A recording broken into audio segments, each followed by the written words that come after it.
네, 안녕하세요. 장엘리입니다. 우리 장연구소에 또 도움 말씀 함께 주실 장유진 캐스터 자리해 주셨습니다. 어서 오세요. 네, 안녕하세요. 캐스터 장유진입니다. 네, 장유진 캐스터 오늘 라일락 같아요. 감사합니다.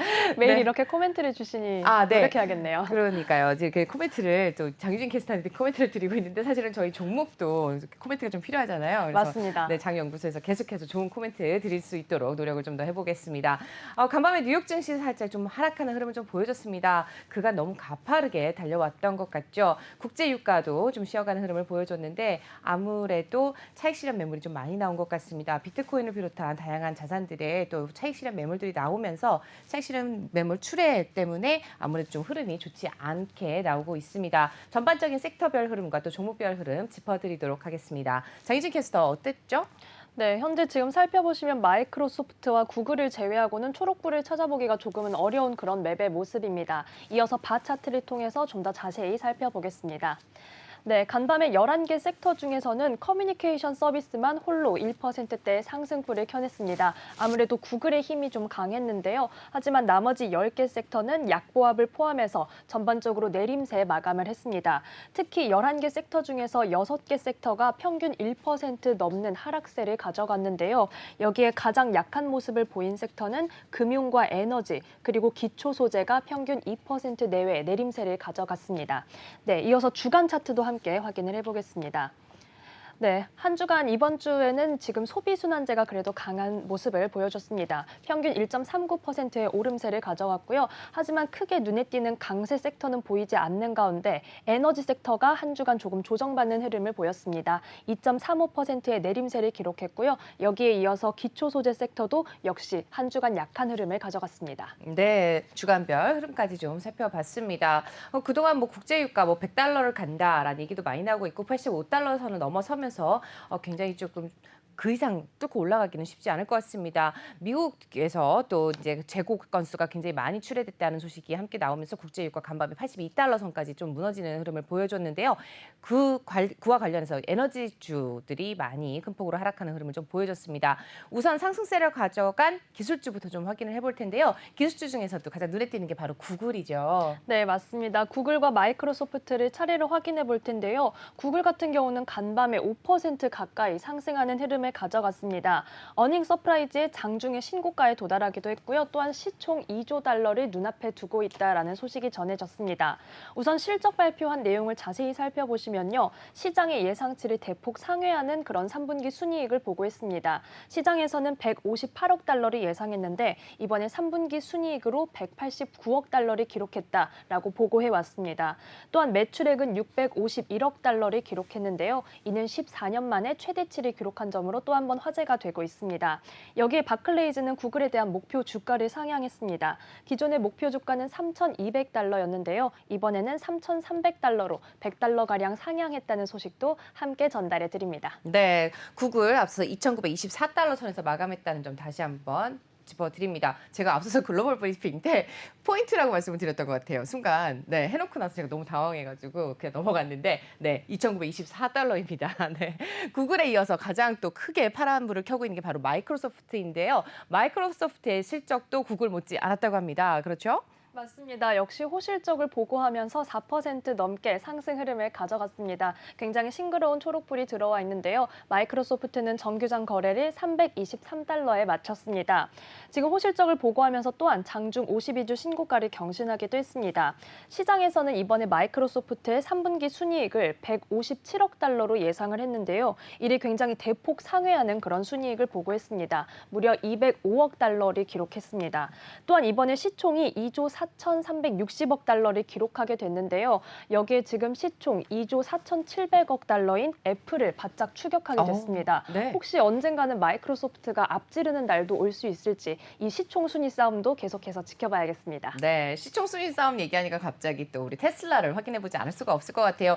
지금 마이크로소프트의 면적이 이렇게 넓게 녹색이 펼쳐져 있으니까 꼭 어디 이렇게 필드에 나온 듯한 그런 느낌이 좀 드는데 우리 테슬라의 주가 확인해보도록 하겠습니다. 요즘에 기세등등한 일론 머스크 어떤 시총을 또 얼마나 또 올라갔을지 확인해봐야 될 텐데 전일장 대비 1.91% 상승을 했네요. 어떤 내용이 있을까요? 네, 우선 테슬라도 역시 간밤에 그린필드가 좀 펼쳐졌습니다. 네. 여기에 지금 테슬라를 천슬라로 만들어준 데는 사실 렌터카 업체 아, 허츠에서 그랬죠. 전기차를 10만 대를 주문했다라는 소식이 가장 크게 좀 작용을 했었는데요. 이 전기차의 용도가 밝혀지면서 장기적으로 긍정적인 전망도 나와 있는 상태입니다. 네. 이 10만 대 중에서 5만 대를 허츠는 우버 이용자들에게 제공할 것이다라고 아. 밝혔는데요. 이렇게 좀 전략을 짜게 된 데에는 코로나19 치료제 등이 등장을 하면서 지금까지 좀 잠잠했던 렌터카 시장 그리고 여행, 자동차 여행 등의 수요가 증가할 것으로 예상하고 있다고 합니다. 아. 여기에 다시 기지개를 켜는 분위기인데요.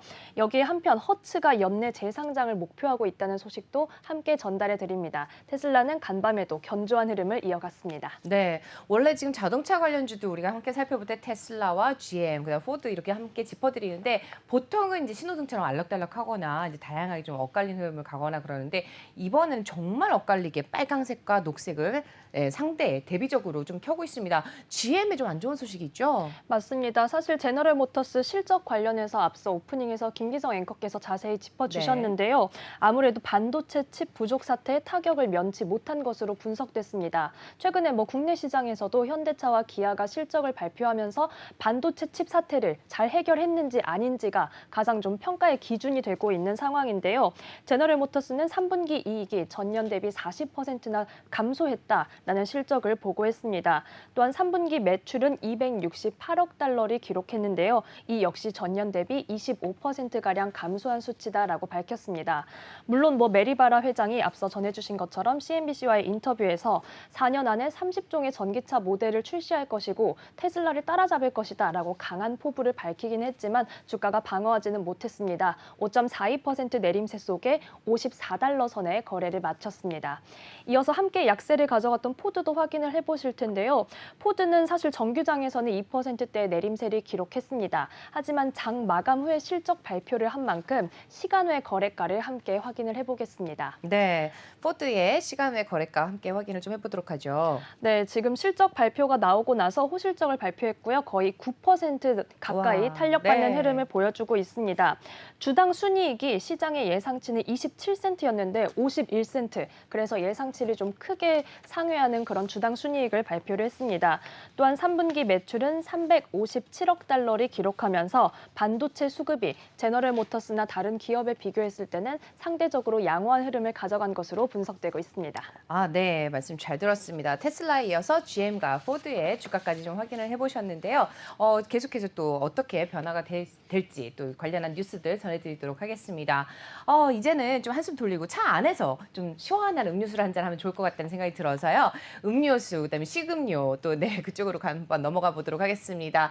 좋아하는 음료수 혹시 있으세요? 저는 지금 시원한 콜라가 한 잔 마시고 그렇죠. 싶은데요. 저도 그렇습니다. 우리 워렌 버핏이 가장 사랑하는 종목이죠. 코카콜라의 실적이 발표가 됐습니다. 코카콜라를 포함한 코카콜라를 또 사용하는 맥도날드와 함께 또 스타벅스까지 함께 연이어서 함께 확인을 좀 해보도록 할 텐데요. 어떤 흐름을 가져갔을까요? 네, 그러면 위에 상승세가 가장 강했던 맥도날드부터 차례로 확인을 해보겠습니다. 네. 맥도날드도 호실적을 보고했습니다. 매출과 주당 순이익이 모두 시장의 예상치를 상회하는 흐름을 보여줬는데요. 우선 주당 순이익은 2.76달러를 기록했습니다. 또한 매출은 63억 2천만 달러로 전년 대비 14.5% 증가하는 흐름을 보여줬는데요. 맥도날드는 사실 이번에 좀 가격을 인상하기도 했고 또한 임금이 인상되기도 했습니다. 하지만 지금까지 맥도날드 셀럽 관련 버거를 출시한다든지 굉장히 고객들이 높은 충성도를 보여줬기 때문에 이렇게 호실적을 가져갈 수 있었던 것으로 분석되고 있습니다. 맥도날드는 간밤에 2.67% 오르면서 242달러 선에 정규장 거래를 마쳤습니다. 네. 맥도날드에 이어서 스타벅스도 함께 좀 살펴볼까요? 네, 스타벅스는 사실 엇갈린 흐름 가져가면서 빨간불을 켜냈습니다. 1.23% 내린 113달러 선에 거래를 마쳤는데요. 스타벅스도 지금 연말 시즌 이를 앞두고 계속해서 사실 레스토랑 섹터에서 저희가 인력난이 가장 심각했다라는 소식을 장연구소에서 전해드린 바 있습니다. 스타벅스가 이 인력난을 타개하기 위해서 굉장히 고군분투하고 있는 중인데요. 근로자의 급여를 인상해 줄 것이고 또한 새로운 직원을 소개해주면 소개료 보너스를 줄 것이다. 이런 계획을 밝히기도 했습니다. 네. 2년 이상 근로를 했을 때는 최대 5%, 그리고 5년 이상 근로를 했을 때는 최대 10%까지 임금 인상을 해주겠다라는 계획을 밝혔는데요. 앞으로 스타벅스가 이런 인상 계획을 통해서 인력난을 잘 해결해 나갈 수 있을지도 지켜봐야겠습니다. 네, 지금 보면은 그냥 5% 10%가 아니라 최대 5%, 최대 10%라고 써 있는 거 맞습니다. 보니까 왠지 옷가게에 가서 9,900원이라고 써 있었는데 갔더니 19,900원, 29,900원이었던 약간 그런 느낌이 드는 것 같습니다. 어쨌든 네, 장기 근로를 할 경우에 좀 올려준다는 거잖아요, 임금을. 굉장히 좋은 회사네요. 네, 우리 바로 이어서 코카콜라도 좀 살펴봐야 되겠습니다. 코카콜라는 실적이 먼저 나왔잖아요. 맞습니다. 네. 개장 전에 호실적을 발표를 하면서 정규장에서 주가가 탄력받는 흐름 보였습니다. 2% 가까이 상승세 가져가면서 55달러 선에 거래를 마쳤습니다. 영업이익이 28억 9,800만 달러를 기록했는데요. 이는 전년 동기 대비 26%가량 상승한 수치라고 보고를 해왔습니다. 여기에 펩시코와도 조금은 엇갈리는 흐름을 가져가면서 간밤의 필수 소비재 중에서는 가장 강한 흐름을 가져갔습니다. 네, 코카콜라, 펩시 살짝 엇갈린 흐름을 좀 가져갔습니다. 우리 또 음료수, 뭐 햄버거를 먹거나 이럴 때 코카콜라도 먹지만 사실상 프렌치 프라이를 찍어 먹는 케찹이 중요하잖아요. 저희 앞서서 케찹에 관련된 소식을 좀 전해드린 바 있는데 하인즈 함께 살펴보도록 하겠습니다. 크래프트 하인즈 소식 있죠? 네, 크래프트 하인즈는 사실 간밤에 탄력을 받지는 못했는데요. 앞으로 어떤 추이를 가져가게 될지 계속해서 지켜봐야겠습니다. 당기 순이익이 우선 7억 3,600만 달러로 보고를 했고요. 이는 전년 대비 23%가량 증가한 수치다라고 실적을 보고해왔습니다. 여기에 또 앞으로 크래프트 하인즈가 전 세계의 소매 부문 그리고 레스토랑에서의 가격을 1.5%가량 인상할 것이다라고 했는데요. 앞서 살펴드린 맥도날드에서도 가격을 인상했지만 고객들의 충성도에 따라서 계속해서 상승세를 가져간 만큼 크래프트 하인즈도 가격 인상 후에 어떤 추세를 가져가게 될지 지켜봐야겠습니다. 크래프트 하인즈는 정규장 거래를 36달러 선에 마쳤습니다. 네, 크래프트 하인즈까지 좀 살펴봤습니다. 간밤에 또 금리가 큰 폭으로 하락을 하면서 국제 가격 상승을 했습니다. 굉장히 어려운 장이었는데요. 이럴 때 금융주들 어떤 흐름을 가져갔는지 함께 또 확인을 좀 해보도록 하겠습니다. 금융 섹터 어떤 흐름인지 보지 않아도 여러분들 너무 잘 아실 것 같아요. 굉장히 빨간색을 강하게 켰는데요. 전반적으로 금융주들 안 좋았네요. 맞습니다. 지금 주요 은행주들에도 굉장히 선명한 빨간불이 들어와 있는 상황인데요. 간밤에 말씀해 주신 것처럼 미 10년물 국채금리가 거의 4% 넘게 떨어지는 그런 흐름을 보였습니다. 여기에 금융주들이 타격을 입었습니다. 현재 지금 JP모건과 뱅크 오브 아메리카가 2% 내외의 약세를 기록했는데요. JP모건은 2.08% 내린 167달러 선의 거래를 마쳤습니다. 이어서 뱅크 오브 아메리카 살펴보시면요. 1.92% 내림세 기록하면서 47달러 선의 거래를 마쳤습니다. 여기에 은행주뿐만 아니라 현재 지금 크레딧 서비스가 더 크게 떨어지는 그런 흐름을 보였는데요. 위에 있는 비자를 확인해 보겠습니다. 네, 거의 7% 가까이 네. 주가가 빠지는 모습을 보였습니다. 215달러 선의 거래를 마쳤는데요. 예상치를 상회하는 실적을 보고했습니다. 네. 하지만 앞으로의 가이던스를 굉장히 보수적으로 제시하면서 투자자들이 좀 실망하는 그런 분위기였습니다. 매출과 주당 순이익은 모두 증가를 하면서 EPS는 1.62달러를 기록을 했습니다. 여기까지는 분위기가 좋았는데 네. 비자의 CFO가 2022년도에는 순매출 성장률이 10% 중반일 것으로 전망한다라고 했습니다. 네. 이 수치만 들으면 굉장히 긍정적인 전망처럼 느껴지지만 이미 시장에서는 비자에 대해서 19.5%, 거의 20% 가까운 성장세를 예상하고 있었기 네. 때문에 투자자들이 크게 실망한 것으로 풀이되고 있습니다. 또한 지금 비자 관련해서는 다른 소식이 하나 더 전해져 있는데요. 네. 마스터카드, 경쟁사인 마스터카드와 계속해서 암호화폐 관련 기술들에 조금 집중하는 흐름을 보여주고 있습니다. 여기에 신용카드 기술 스타트업인 디저브에 투자를 한다라는 이런 계획을 밝혔는데요. 이 디저브라는 기업이 블록파이와 제휴를 해서 비트코인 보상 기능을 제공하기 위해 힘쓰고 있는 기업입니다. 그리고 이 디저브에 마스터카드도 나란히 투자를 했던 바가 있다고 하는데요. 네.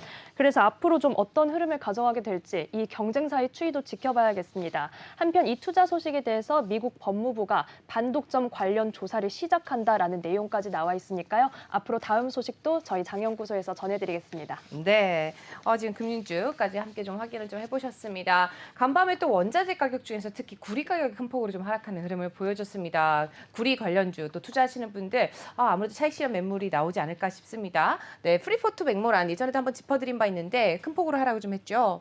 맞습니다. 프리포트 맥모란 거의 5% 가까이 내림세를 기록했습니다. 정규장 거래를 37달러 선에 마쳤습니다. 프리포트 맥모란을 포함해서 전반적으로 원자재주가 모두 아쉬운 흐름을 가져갔는데요. 네. 대표적인 철강주인 누코아 역시 약세를 가져갔습니다.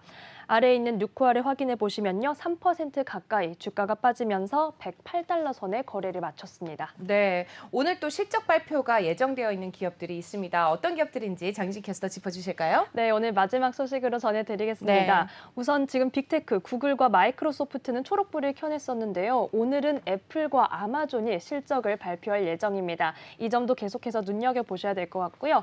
이어서 산업 섹터에서는 캐터필러가, 그리고 헬스케어에서는 머크가 실적 발표를 앞두고 있습니다. 네. 여기 소비재 중에서는 얌브랜드까지도 오늘 네. 체크해보시면 좋겠습니다.